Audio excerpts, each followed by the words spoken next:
नमस्कार, आप देख रहे हैं न्यूज़ भारत 7 में आर के राजपूत। एक बार फिर आप सभी दर्शकों का हार्दिक स्वागत करता हूं। आप सभी हमारे कर्मचारी भगवान से कम नहीं हैं। हमारे वीडियोस को आप बहुत प्यार करते हैं, बहुत देखते हैं, सराहते हैं।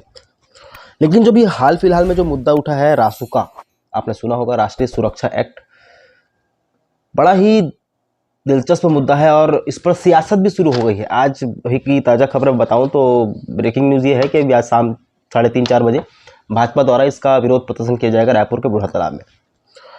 लेकिन अन्य जो आंदोलन कर रहे हैं, अन्य जो कर्मचारी संगठन हैं और भी विभाग के जितने भी हैं प्रदेश के, छत्तीसगढ़ प्रदेश के, उनके लिए जानना बहुत जरूरी है कि रासुका नेशनल सिक्योरिटी एक्ट क्या है और ये धारा कैसे और किस पर लागू होती है। तो आज का जो मैं ये वीडियो बना रहा हूँ, आप लोग इस वीडियो को पूरा देखेंगे क्योंकि इसके बाद मैं कुछ और बोलने वाला हूँ, क्योंकि ये चीज़ बोलना बहुत ज़रूरी है क्योंकि अब पानी हद से बाहर हो चुका है।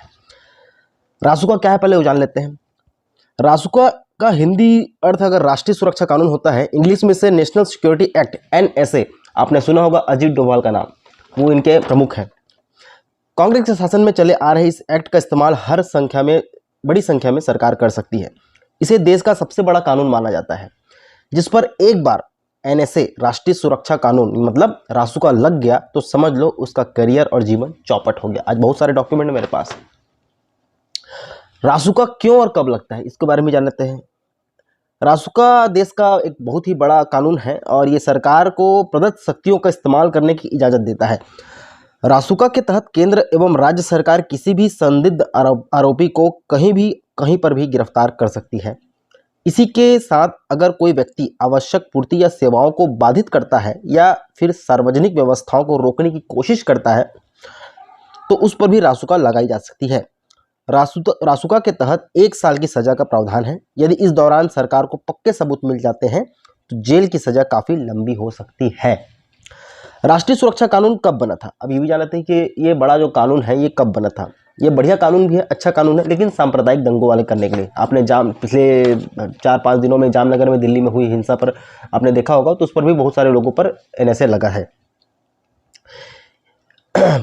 भारत अंग्रेजों का गुलाम था। पश्चिम बंगाल विभाजन 1818 के तहत अंग्रेजी हुकूमत भी किसी भी तरह से जेल में बंद कर सकती थी, क्योंकि जब अंग्रेज इस देश पे राज कर रहे थे और हमारे आंदोलनकारी जो प्रदर्शनकारी हैं, चाहे वो हिंसात्मक हो, चाहे वो अहिंसावादी हो या हिंसावादी हो, सबको जेल में डाल रहे थे। हम देखते हैं अक्सर टीवी पे। उस पर इसकी मदद सरकार अंग्रेजी कानून को बोलने के लिए चुप करा देती थी। देश आज़ाद हुआ तो यह कानून हट गया। इसकी वजह से साल 1971 में तत्कालीन कांग्रेस सरकार के आंतरिक सुरक्षा अधिनियम के नाम पर कानून बनाया गया।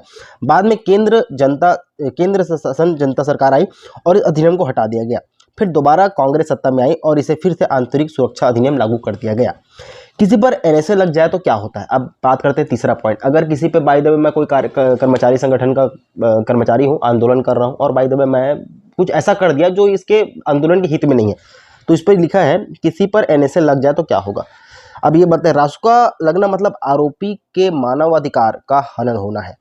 आमतौर पर किसी आरोपी या अपराधी को अपने अनुच्छेद 22(1) में लिखा है कि गिरफ्तार हुए व्यक्ति को उसका दोष जानने का हक है। अगर कोई पुलिस आपको गिरफ्तार करती है तो आप बिल्कुल उस जानने का हक रखते हैं कि मुझे आप किस जुर्म में अंदर कर रहे हैं। रासुका में इन अधिकारों को नज़रअंदाज किया जाता है। अगर NSA लग गया भैया, कोई सवाल जवाब नहीं, एक मुट्ठी बाल के साथ अंदर। उसके बाद फिर किसी NSA पर लग जाए तो उसका बिल्कुल भी जरूरी नहीं बात कि वो क्या बात रख रहा है सरकार तक, कि उसे क्यों पकड़ा गया। कोर्ट में रासुका की सुनवाई में भी समय लग सकता है। इतना ही नहीं, रासुका मामलों पर राष्ट्रीय अपराधों का रिकॉर्ड ब्यूरो में जमा नहीं करती है, क्योंकि ऐसे मामलों पर FIR दर्ज नहीं होती है। ये एक नेशनल सिक्योरिटी का मुद्दा है, तो इस पर कोई FIR नहीं होती, बस आदमी को पकड़ते हैं जेल के अंदर। लेकिन ये सब सांप्रदायिक फैलाने वाले लोगों के लिए है, आम जनता पर किसी प्रकार का कोई वो नहीं है। हाँ, जो गलत करेगा वो बारक भाव में जाएगा, ये अक्सर आप लोग देखते होंगे, क्योंकि गलत को ना तो सरकार बर्दाश्त करती है और जो भी इस देश प्रदेश को नुकसान पहुंचाने का या ऐसी चीज़ें जो संविधान के अनुरूप नहीं होती, बाहर रहती है, उस पर वो अगर हस्तक्षेप करता है तो उस पर NSA लगती है। और जो भी आंदोलनकारी, हालांकि ये देश डेमोक्रेसी है, लोकतंत्र है, यहाँ पर हर किसी को अपना बात रखने का हक है। मैं जो ये वीडियो बना रहा हूँ ये भी मेरे सरकार द्वारा दिए हुआ हमारे जो 7 जो मौलिक अधिकार हैं उसके अंतर्गत आता है, क्योंकि मैं अपनी बातों को रख सकता हूं, आप अपनी बातों को रख सकते हैं और सरकार यहां पर सभी को एक समान रखती है। अब बात करते हैं आने वाले समय को। मैं एक चीज़ बोलने वाला हूँ आप सभी को। अंशकालीन स्कूल सफाई कर्मचारी संघ, ये मुद्दा बहुत उठा है। हाल फिलहाल में हमने वीडियो बनाया, आपने देखा भी है।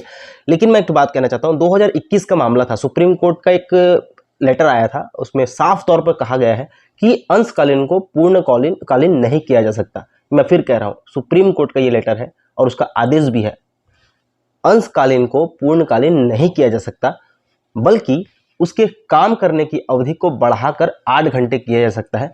तो उस पर उसकी मानदेय राशि दी जा सकती है।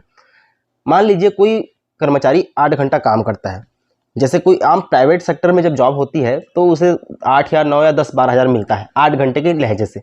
अगर वही कर्मचारी अंशकालीन स्कूल सफाई कर्मचारी है या कोई भी कर्मचारी है, तो उनका कहना है विरोध प्रदर्शन का कि ये हमको कम देते हैं, तो आप 8 घंटे के लेवल का काम को रखिए अपने सरकार तक और उस हिसाब से उसके मानदेय की राशि को मांग कीजिए।